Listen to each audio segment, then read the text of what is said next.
আসসালামু আলাইকুম everyone, welcome to অনিমাস kitchen. আজকে আম্মু রান্না করছে আলু দিয়ে রসুন দিয়ে ওইটা শুটকি।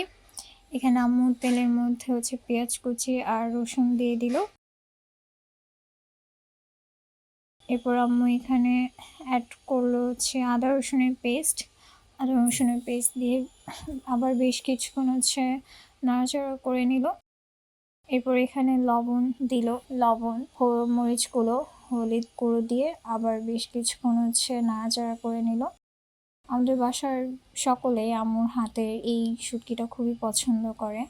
ইভেন আম্মুর হাতের সব রান্নাই খুব পছন্দ করে, সবাই বলে যে আম্মুর হাতের রান্না খুব টেস্ট হয়। তো এখানে আম্মু কষিয়ে হালকা একটু পানি দিয়ে নিয়েছে কষানোর মধ্যে। এখানে আম্মু শুটকিটাকে ভালো করে পরিষ্কার করে একটু গরম পানির মধ্যে ভিজিয়ে রেখেছিল কেটে। তারপর শুটকিটা দিয়ে আবার ভালো মতো অনেকক্ষণ কষিয়েছিল। কষানোর পর এখানে কিউব করে রাখা আলুগুলো দিয়ে দিয়েছে।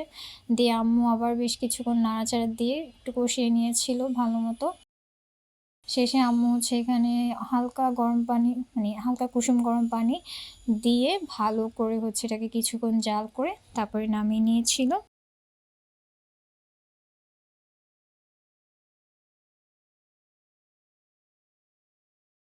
এই আম্মু রান্নার আউটপুট। অবশ্যই জানাবেন কেমন হয়েছে।